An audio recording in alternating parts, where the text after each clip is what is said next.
Marvel phase 5 की शुरुआत करने वाली movie Ant-Man and the Wasp Quantumania की second and last trailer release कर दी गई है, करीब 2 घंटे डिले करके। भाई सुबह से तैयार होकर बैठे हैं, इतना लेट। खैर, मूवी के रिलीज में सिर्फ 5 हफ्ते बाकी है और मार्वल वालों से विनती है फेज 4 के जैसे टीवी स्पॉट निकालना बंद करो। आधी मूवी तो रिलीज होने से पहले ही दिख जाती है, तो बिना टाइम वेस्ट किए ट्रेलर के पोस्टमार्टम की तरफ चलते हैं। पहले तो नोटिस करने वाली बात यह है कि CGI एंड VFX बहुत ही हार्ड है भाई। फेज 4 के जैसे अनफिनिश्ड काम शायद इस बार नहीं देखने वाले, तो एक प्लस पॉइंट है मूवी की तरफ। और अब आते हैं मेन क्वेश्चन पे, क्या एंटमैन अपनी ट्रिलॉजी मूवी खत्म करते करते मर जाएगा? तो इसका जवाब है हाँ। देख लो एंटमैन को आखिरी बार जी भर के, क्योंकि इस मूवी के बाद स्कॉट लैंग की बेटी कैसी लैंग अगले एंटमैन होने वाली है। और कॉमिक में जब स्कॉट लैंग मर गया था तब कैसी एंटमैन बनी थी। और ट्रेलर में भी बहुत जगह हिंट है कि स्कॉट अपने आप को सैक्रिफाइस करने जा रहा है। कैंग को शायद मारने का यही एक तरीका है, आयरन मैन की तरह खुद को ही सैक्रिफाइस करना पड़ जाए। लेकिन ये तो बस एक वेरिएंट है, जब सच में कॉन्करर वाला कैंग आएगा फिर तब कितना एवेंजर्स मरने वाले हैं।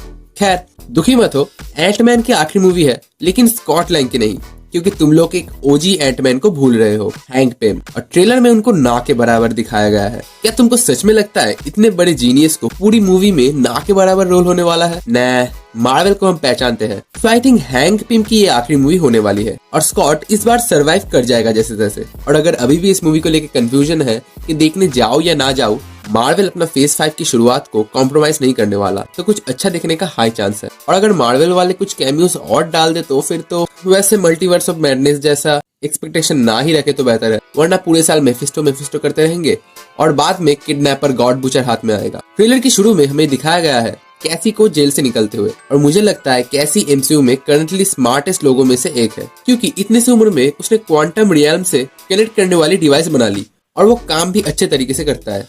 खैर, वो तो हमने ट्रेलर में देख ही लिया कितने अच्छे तरीके से काम करता है वो। लेकिन इन्फिनिटी वॉर के बाद स्कॉट के क्वांटम रियल्म में फंसने की वजह से कैसी और स्कॉट की जो अंडरस्टैंडिंग थी वो चीज थोड़ी ऑफ हो गई है बाप बेटी में, और इसीलिए कैंग भी स्कॉट को टाइम ऑफर कर रहा है। वैसे MCU में टाइम को कितनी आसानी से एक ऑब्जेक्ट की तरह दिखाया गया है, पहले इन्फिनिटी स्टोन में और उसके बाद कैंग भी यहाँ वहाँ टाइम बांटता फिर रहा है। वैसे कैंग के नाम से जेनेट जैसे डर रही है, जितने साल जेनेट ने क्वांटम रियल्म में गुजारा है, लगता है उनके साथ कैंग का रिश्ता ज्यादा बेहतर नहीं था। और ऐसे भी हो सकता है जेनेट और कैंग मिलकर क्वांटम रियल्म से निकलने की कोशिश कर रहे होंगे और आखिर में जेनेट को कैंग के प्लान्स के बारे में पता चल गया। फिर जेनेट ने कैंग को वहीं पे कैद करके रख दिया और इसीलिए कैंग भी गुस्से में है। और D23 में इस मूवी के कुछ एक्स्ट्रा क्लिप्स दिखाए गए हैं, जिसमें हम सुन सकते हैं कैंग बोल रहा है उसने पहले भी एवेंजर्स के साथ लड़ाई की है और एवेंजर्स को हराया भी है। खैर, हमें क्या पता सच क्या है, शायद एवेंजर्स ही भारी पड़ गए होंगे और उसके बाद इन जनाब को क्वांटम रियल में कैद करवा दिया। और D23 में स्कॉट के हाथ में एक बुक भी दिखाया गया है